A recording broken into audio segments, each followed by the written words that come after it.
करनी है।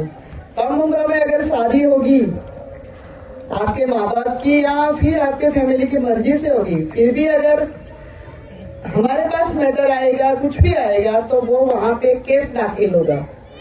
आप लोग सगाई करके साथ में रहते हैं, ऐसा मत करो। शादी करने के बाद में ही साथ में रहो। शादी की उम्र जो है 18 साल। अगर आपकी सगाई हो भी गई ठीक है, लेकिन आप अपने घर पे रह के पढ़ाई करिए। जब तक शादी की उम्र नहीं होती है तब तक शादी नहीं करनी है। और अगर किसी की शादी हो गई और कोई लड़की प्रेग्नेंट है या कुछ भी, तो फिर वो जिसने शादी की है वो लड़का फिर केस, उसके ऊपर केस होगा और जेल में होगा।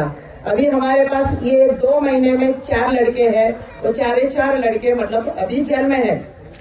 तो ऐसा मत सोचो कि हम लोगों ने तो अपनी मर्जी से सब कुछ किया, हमारी तो शादी हो चुकी है, हम पति पत्नी है, लेकिन ये कानून में अपराध है। तो इसीलिए, क्योंकि उसका नुकसान लड़की को होता है। अगर कम उम्र में अगर लड़की माँ बनती है तो उसको फिजिकली प्रॉब्लम होते हैं।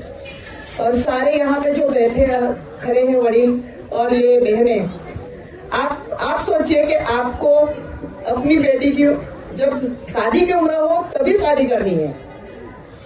और सभी मतलब ये भाइयों को सोचना है कि भाई आप सोचेंगे कि लड़की की मर्जी है इसीलिए मैं उसके साथ कुछ भी कर सकता हूँ, ऐसा नहीं होता है। अगर आप लड़की की मर्जी से भी अगर उसके साथ रिलेशन करोगे और वो लड़की 18 साल से कम है तो आप कानून में मुक्त किए जाओगे, आपके ऊपर केस हो सकता है।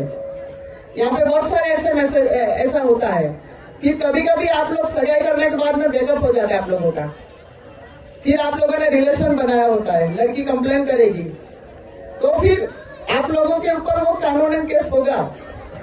और यहाँ पे यही कल्चर है कि भाई कुछ नहीं, लड़की मेरे साथ बात करी है तो बस यही, या तो सगाई हो गई तो फिर वो लड़की सीधा ही आपके घर पे आके रहती है, आप लेके चले जाते हो तुरंत। तो ये आपकी जब तक शादी की उम्र नहीं है, लड़की अगर माइनर है, कम उम्र की है, तो उस लड़की से आप शादी नहीं करोगे तो कानून में अपराध है।